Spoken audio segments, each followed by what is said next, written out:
esa conmoción que produjo los asesinatos de Castillo y de Calvo Sotelo, ¿no?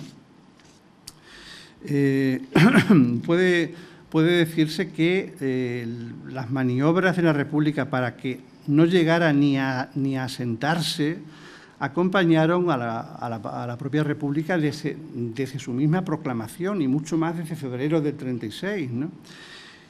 Creo que no se ha dado la importancia que tiene a unos sucesos que ocurrieron aquí, que mencioné antes, que fueron los sucesos del Parque de María Luisa del verano del 31, ¿no? Son sucesos que trascendieron a todo el país, que fueron muy importantes. Estamos hablando del asesinato de 4 obreros durante un traslado, con motivo de la huelga general que hubo ese verano, ¿no?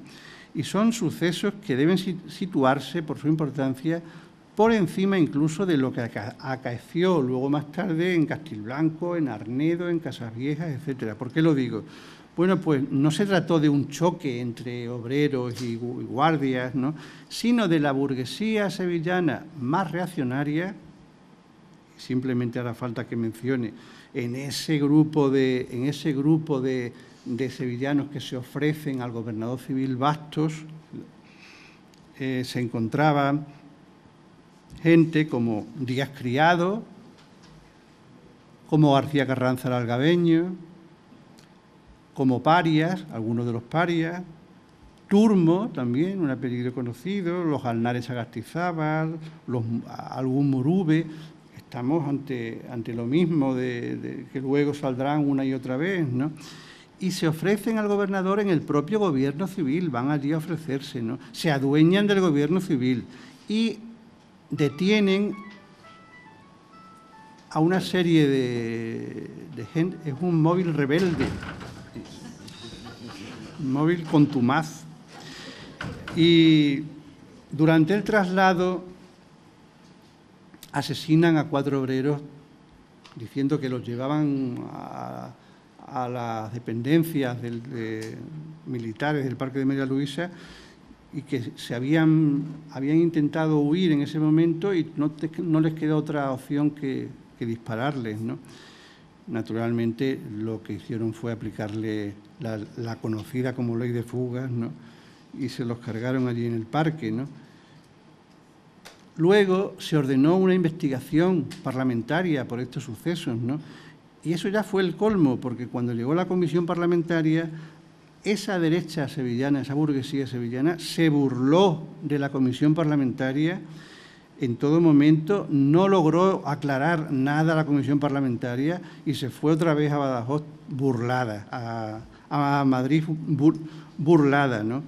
Y esa misma burguesía, esos que he nombrado antes, son los mismos que estarán con Sanjurjo poco después, en agosto del 32, son también los que se pondrán a disposición del gobernador cuando en el 34 se producen los sucesos de octubre, se ofrecen de inmediato, como siempre, al gobernador, ¿no?, que les da el brazalete de turno y la pistola, ¿no?, para que actúen al servicio del orden, ¿no? Y también es la que finalmente se sitúa en primera fila en el momento del golpe militar de julio del 36 y en la guerra posterior que la derecha organiza en defensa de sus privilegios, ¿no? Y también será esta burguesía que la República no supo ni pudo neutralizar uno de los aportes básicos del franquismo, ¿no? Sin esa burguesía no se entendería la dictadura franquista, ¿no?, ni se entendería tampoco el carácter agrario que siempre tuvo el fascismo español. Como decía Tuñón de Lara, lo llamaba fascismo agrario, ¿no? Los sucesos del parque representaron para mucha gente, solo a 4 meses de la proclamación de la República, la prueba de que la República no podía ni quería, se plantea también, acabar con el viejo orden. Simplemente se vio desbordada por los 20 o por los 30 señoritos de aquí de Sevilla que decidieron cargarse a los 4 obreros en el parque, ¿no? La violencia juega un papel primordial en toda esta historia, ¿no? Siempre se hizo equivaler república a caos, Y eso lo hemos conocido, incluso los que tenemos cierta edad, es que lo hemos en la propia familia. Esto es una república, decían las abuelas, esto es una república, cuando los niños estaban jugando allí en el salón y eso. ¿Esto qué es? Bueno.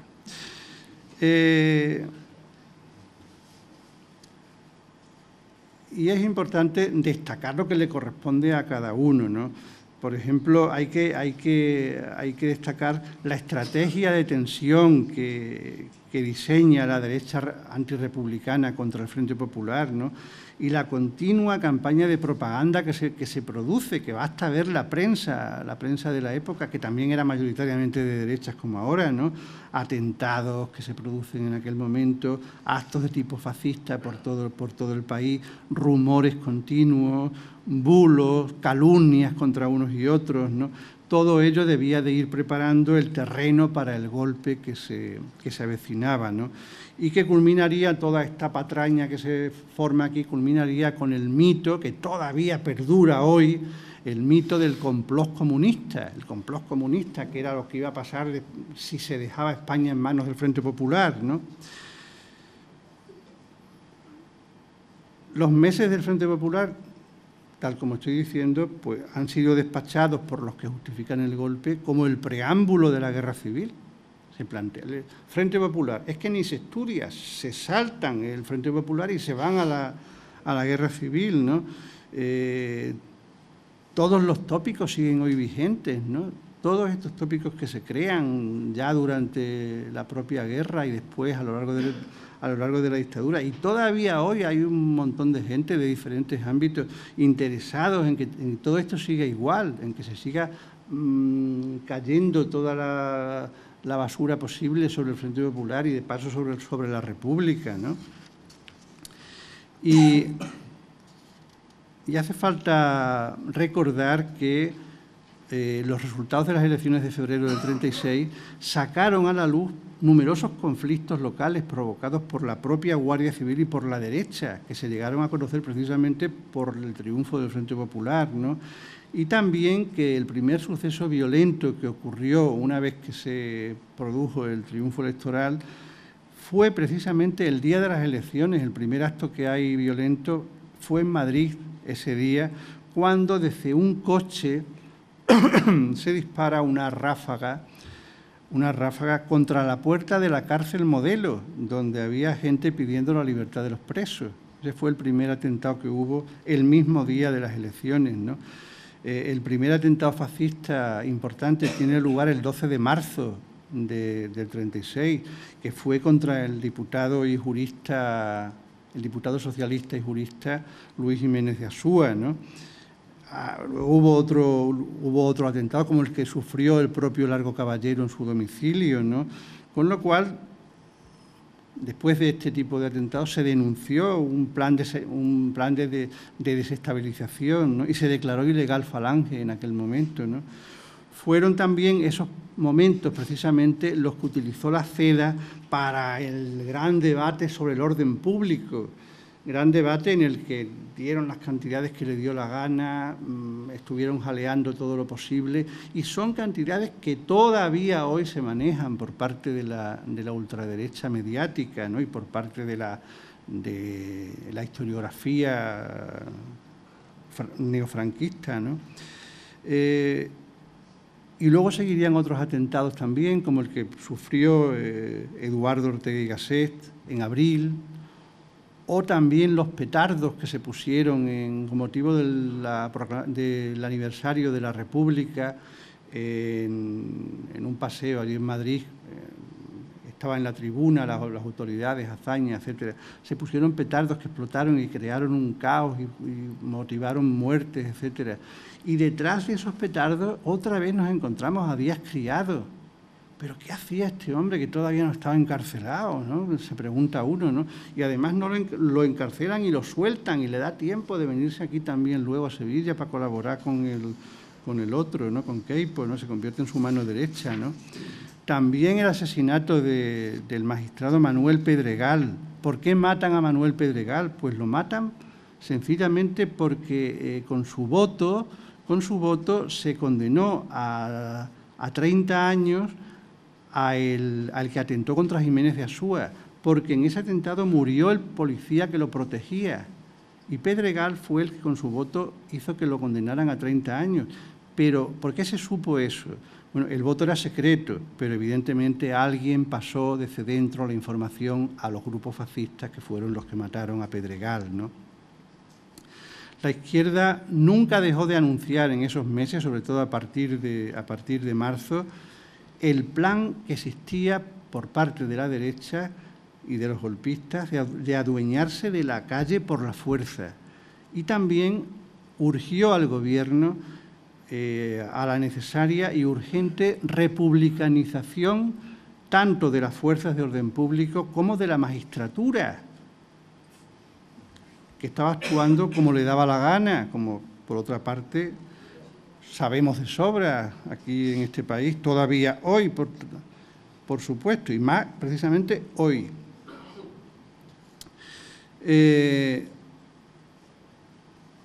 Por las investigaciones recientes que se han hecho, sabemos que la violencia casi siempre tuvo el mismo origen. Se estudian esos meses del Frente Popular. Yo estudié la época esta en la provincia de Badajoz, ¿no? Y en la provincia de Badajoz durante esos meses hay 5 víctimas entre las fuerzas del orden y 30 obreros que mueren. Y naturalmente un recuento exhaustivo con más estudios locales, estoy seguro que aumentaría la cifra, ¿no? Lo que hay que resaltar es que pese a todo lo ocurrido en una época tan convulsa como esa y pese sobre todo a las constantes provocaciones de tipo fascista que existieron casi a diario, hubo gran tensión, ¿no? Pero hubo por parte de la izquierda un intento de controlar la violencia y de hecho se consiguió. Y la razón que hay no es otra que la izquierda se sabía en un momento privilegiado. El que vivía después de las elecciones de febrero por primera vez tenía posibilidades de llevar a cabo un programa en el que creía, ¿no? También fue decisivo en aquel momento el sentido común de la mayor parte de los responsables políticos locales, de los alcaldes, de los concejales, de los líderes sindicales, que en todo momento frenaron iniciativas peligrosas que existieron en los pueblos. La vida era muy complicada en ese momento. Pese a todo, fueron la violencia política y el desorden los factores que sirvieron, por supuesto, para justificar el golpe, igual que en Chile en 1973 o como en tantas otras situaciones de golpe militar, ¿no? Sin embargo, hay que recordar que el derrumbe de la democracia española no fue debida a la supuesta generalización de la violencia desde la primera mitad del año 36. Tal cosa no ocurrió. Y la investigación ha demostrado que las condiciones revolucionarias de la España del 36 en absoluto igualaron ni a las de la Alemania de ese mismo momento, ni a las de Italia, ni a otros países europeos, ¿no? En todo momento, los responsables del golpe, que estaban ya trabajando para su triunfo, ocultaron los verdaderos motivos de su actuación y, como siempre, prefirieron, como es habitual en este tipo de iniciativas, envolverlos de un disfraz de ideas patrióticas, religiosas, etcétera, ¿no? Sin embargo, un desastre de las proporciones del que se vino encima sobre España incita a la autoculpabilización, ¿no? Y eso se nota simplemente si recordamos cómo se titulaba el libro de memorias del político socialista Juan Simeón Vidarte, unas memorias en 4 tomos que escribió desde México, se llamaba Todos fuimos culpables, ¿no? El libro aquel de Vidarte, ¿no? Pero por otra parte hubo algunos protagonistas que no siguieron esa vía de la autoculpabilización y que fueron especialmente agudos en los comentarios que escribieron, ¿no? Sería el caso del que ya he mencionado antes, el jurista Luis Jiménez de Asúa, y voy a leer algunas cosas que dejó escritas. Escribió, por ejemplo, olvidamos que es más grave irritar que herir y no tuvimos en cuenta el consejo de Maquiavelo de no enojar al enemigo que no se puede vencer. Era posible doblegarlo, pero no con aquellos métodos. Escribió también, Olvidamos que no hay libertad contra la libertad y permitimos que los enemigos usaran de ella para imponer regímenes liberticidas. La juricidad nos trajo consecuencias terribles. O, por ejemplo, la República comprendió que la reforma agraria no solo era precisa, sino que constituía la espina dorsal del nuevo régimen. Lo comprendió, pero no lo ejecutó. Son frases lúcidas de un hombre que captó bien el problema y que además conocía muy bien esa realidad. Fue uno de los abogados de Castilblanco, de los obreros que se juzgaron, de los campesinos que se juzgaron en el proceso de Castilblanco, ¿no? Lo cierto es que desde la misma proclamación de la República se observan las dificultades que tuvo la República y los diferentes gobiernos en ciertos ámbitos especialmente hostiles al régimen republicano, ¿no? Y de ahí también la tremenda frustración que se produjo en los sectores sociales más desfavorecidos, que esperaban rápidamente que hubiera medidas que los hicieran salir de esa situación, ¿no? El tiempo pasaba, el 31, el 32, y los problemas seguían, ¿no? Además, el uso continuado de la violencia por parte de la Guardia Civil, de las fuerzas de asalto y del Ejército, distanciaron siempre a la gente del poder político, ¿no? Que más de una vez, como conocemos por experiencia también nuestra, más de una vez cayó en los tics habituales de amparar y justificar los excesos de la política de orden público, ¿no? El fracaso de la reforma agraria fue también el fracaso de la República y el motor de la gran crisis que desemboca en el 18 de julio, ¿no? Sin embargo, eran tales las carencias históricas que existían en el terreno que estoy hablando, ¿no?, que lo poco que se hizo entre el 32 y el 35 constituyó una enorme provocación para esos ámbitos visceralmente opuestos a todo cambio, ¿no? Y pongo el ejemplo de el propio, cuando la República aprueba la ley de reforma agraria, ordena que se haga un registro de la propiedad expropiable, una especie de catastro a nivel nacional de las tierras que se iban a expropiar, ¿no? Esto fue, la derecha se lo tomó como una especie de ataque, ¿no? Esto de que le fueran a medir las tierras, de que fueran, lo consideraba como, entre comillas, ¿no?, como una orgía burocrática, ¿no? ¿A qué viene tanto control, tanta medición, ¿no? Como dijo Tuñón de Lara, para desbaratar la República hizo falta una guerra y cientos de miles de muertos. O también, dijo Tuñón, la minoría de la gran propiedad abocó a la mayoría del país a una guerra civil para salvaguardar sus propiedades y sus privilegios. En cuanto a la reforma agraria, yo creo que pese a los problemas objetivos que existían, el tamaño de las explotaciones, dificultades de producción, el alto costo que hubiera tenido, ¿no?, hubiera servido para combatir el desempleo, que era un gran problema entonces, ¿no?, y también para fijar población activa agraria, ¿no?, lo cual hubiera repercutido en el crecimiento de rentas, en la inversión, etcétera, ¿no?, dando un plazo más razonable a la población agrícola para integrarse en otros sectores, ¿no? Y todo ello hubiera repercutido positivamente en el desarrollo económico español y hubiera permitido muy especialmente una superación mucho más controlada y no como se hizo aquí de lo que fue el paso de una sociedad rural a una sociedad no rural, ¿no?, que se hizo en plan bestia, manu militari, entre el 50 y tantos y el año 60 y tantos, ¿no? Resulta evidente que de haber seguido el ritmo de asentamientos del Frente Popular, los beneficios de la reforma agraria hubieran beneficiado a una mayoría social, ¿no?, que hubiera pasado del absoluto estado de precariedad en que se encontraban millones de personas a unas mínimas condiciones de vida, ¿no?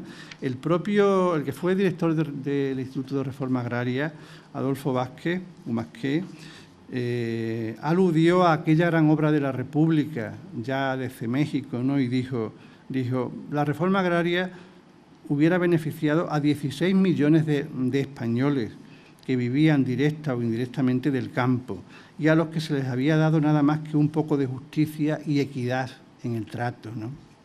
Desgraciadamente, la historia no fue por ahí. El golpe militar y la guerra civil arrasaron todo lo que la República representaba, ¿no?, y la contrarrevolución agraria, lo que he llamado antes el fascismo agrario, abrió la revolución que precisamente los golpistas decían que venían a evitar, ¿no? El costo humano de ese proceso no hay que decir que fue inmenso, ¿no? Y la espiral de violencia que abre el golpe, bueno, acabó devorándolo absolutamente todo, ¿no? Imprevisiblemente, ¿no? Y del antiguo comer república que decían los propietarios durante los años republicanos, se pasó ahora a otra expresión mucho más terrible, ¿no? La expresión era dar la reforma agraria. Se utilizó para decirle a los campesinos antes de matarlos que ahora sí iban a tener la reforma agraria en la fosa donde iban a ir a parar, ¿no? Ese fue realmente el destino de la reforma agraria de la Segunda República, fue precisamente las cientos de fosas comunes abiertas en todo el país, incluso en las propias fincas se abrieron fosas con los campesinos que trabajaban allí, ¿no? La izquierda fue borrada del mapa, la reforma agraria fue arrasada, al igual que la República. No quedó nada de ella y sus protagonistas fueron aniquilados durante 9 años entre el 36 y el final de la Guerra Mundial, ¿no? 9 años de terror, 30 años de dictadura y acabo ya, 30 y tantos años de prohibición de la memoria democrática. Muchísimas gracias.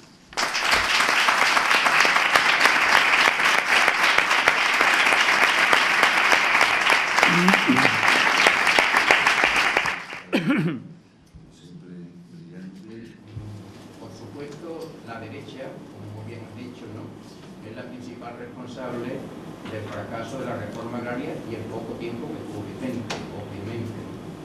Pero también puede ser que el nerviosismo en el campo, el afán de cambiar las cosas en muy poco tiempo, ya sabemos, el mito de la República en el siglo XIX, cuando se levantaban los campesinos, decían muchas veces viva la República, se creía que con la República eso iba a ser la panacea y rápidamente iban a cambiar las relaciones en el campo con su tipo de propiedad. Como realmente, ¿no?, la actitud obstruccionista de la derecha, claramente en el Parlamento, porque la reforma agraria se adelante ante el fracaso del golpe de General Sanjurjo, ¿no?, aquel año, en agosto del 32 fue cuando se levantó, ¿no?, se aprobó la reforma agraria. Entonces, la CNT, sobre todo, los anarquistas, ¿no?, pues están queriendo acelerar, ¿no? Y aparte de eso, me parece también que puede ser en algunos libros superiores que se atendió fundamentalmente al aspecto social, al reparto de la tierra, pero el reglamento de la reforma agraria no era muy correcto. Por ejemplo, muchas veces eran los propios campesinos los que asambleariamente tenían que discernir si la explotaban individual o colectivamente, ¿no? Y muchas veces también en los repartos de tierra que se hizo se fijaron fundamentalmente en las tierras para la agricultura, ¿no? O sea que no entroncaron bien la agricultura con la ganadería, con la explotación de bosques y eso. Eso por un lado, la opinión que tiene al respecto, y por otro lado quería que se manifestaran, que ya parece ser que han hecho algo sobre lo que hemos actualmente en el día de hoy, la inhabilitación por 11 años a juez Garzón. Bueno, yo de la parte de la reforma agraria, las contradicciones de todo lo que fue el texto de la reforma agraria y las matizaciones que consiguió introducir la derecha en el propio desarrollo de la reforma, de los diferentes apartados de la reforma, es tal casuística la que produce que es que prácticamente es inabordable. En una región fue de una manera, en otra región fue de otra, se aplicó de tal manera. Yo lo que más he estudiado ha sido en la provincia de Badajoz, que fue provincia piloto en el tema de la reforma, y he leído lo que se hizo en otras provincias, ¿no? Pero fue un mundo tal, lo de si las explotaciones se explotaban de una manera o de otra, si se hacían por grupos de asentamiento o por colectividades, que la verdad es que hubo pocas colectividades en aquel momento, no se planteó hacerlo de esa manera, ¿no? Pero yo creo que entrar ahora en ese debate sería, que es un debate técnico, sería complicado ahora, ¿no? Me parece más tentador lo segundo que ha planteado. Creo que, bueno, yo me lo esperaba, o sea que tampoco estamos hablando de que haya supuesto una sorpresa lo de la sentencia del caso Gürtel. Y no es que me lo esperara porque considero que el juez hiciera mal ordenando las escuchas de lo que había allí dentro, sino me lo esperaba viendo cómo se ha planteado todo y quiénes estaban formando el tribunal y cómo se ha planteado el acoso y derribo de un sujeto como, de un individuo como Garzón, ¿no? Van por él y claramente de manera descarada, ¿no? Yo he seguido el caso Gürtel. Y si uno mira todo lo que ha sido el caso, la exposición de motivos, lo que dice la defensa, lo que dice la acusación, el fiscal, lo que dice el propio acusado, no sale de ningún sitio esa posible sentencia de 11 años de condena, de apartamiento y una multa de no sé cuántos miles de euros, ¿no? Pero la única explicación que tiene es que a la magistratura española y al Tribunal Supremo le importa un pimiento lo que piensen de ella aquí dentro, lo que piensen de ella fuera de España. Le importa absolutamente nada. Lo único que quieren es echar a ese individuo de ahí. Y contra ese individuo está el PP, está el PSOE, buena parte, no voy a decir todos, pero sí hay una buena parte que está contra él, y están una serie de sectores de fuerza viva de este país, sectores mediáticos, sectores eclesiásticos, sectores de influencia social, que están contra él, ¿no? No sé si han leído, hace un tiempo salió una entrevista con Martín Pallín en la prensa que me dejó totalmente sorprendido, una entrevista a un periódico del norte, donde le preguntaban acerca del tema de Garzón. Entonces, contó una cosa que yo era la primera vez que la escuchaba, y es que decía Garzón, decía Pallín, que el origen del problema que se ha planteado con el juez Garzón viene del día en que inició el auto, en el año 2008, que ya había quien le tenía ganas, ¿no? Pero ese día, cuando se lo dijeron a la vicepresidenta del Gobierno, María Teresa Fernández de la Vega, delante de otra gente, María Teresa Fernández de la Vega lo percibió como un ataque a la ley de memoria. El inicio del auto de Garzón, como por otra parte no iba muy errada la mujer, ¿no? Efectivamente percibió que el auto de Garzón dejaba obsoleto la ley de memoria, ¿no? Y decía Martín Pallín, que la presidenta dijo textualmente, este nos la va a pagar. Y dice, y a partir de ese momento, entre los que había allí escuchando aquello, se dio a conocer la situación esa y se supo que había carta blanca con respecto al personaje. Y entonces, bueno, pues ya, como no había protección ni del gobierno ni de ningún ámbito, dijeron, pues este es el momento. Yo cuando lo leí, ese hombre está bien informado. Yo creo que Martín Pallín debe tener buena información sobre ese tema. Y me parece una explicación razonable, porque si no, uno no se explica cómo puede ser tan fácil cargarse a un juez en un país democrático. Supongo que en cualquier sitio, pues si no hubiera un acuerdo entre los dos grupos mayoritarios, un acuerdo básico, no se hubiera podido hacer eso. Sabiendo además que en España el Poder Judicial se reparte políticamente. Se reparte, ¿no? Entonces, bueno, pues no es ninguna sorpresa, se lo han cargado en la Gürtel, se lo cargarán también en el tema con mucho más motivo, en el tema de de la investigación que abrió sobre las víctimas del franquismo, y en lo de lo otro, pues no sé lo que harán, se aburrirán ya y dirán, ¿para qué vamos a hacer esto si ya tenemos ya condenado a este a no sé, tropecientos años, ¿no? Apartado de la justicia, ¿no? La venganza del 94-95 no se toma porque el poder lo coge la derecha, que utiliza desde la prensa mediática, utiliza a Garzón para cargarse el gobierno del PSOE del año 94. Claro. Todos lo hemos pensado, pero es que lo ha dicho usted, una claridad tan meridiana cuando ha dicho que María Teresa Nadarae dice esto viene por el tema de la memoria histórica, y el futbolista que quiere reivindicar a los muertos desaparecidos de franquismo. Claro, pues viene por ahí, que pero claro, ya los dos partidos llegan a la conclusión. Ahora es el momento aquí de perjudicar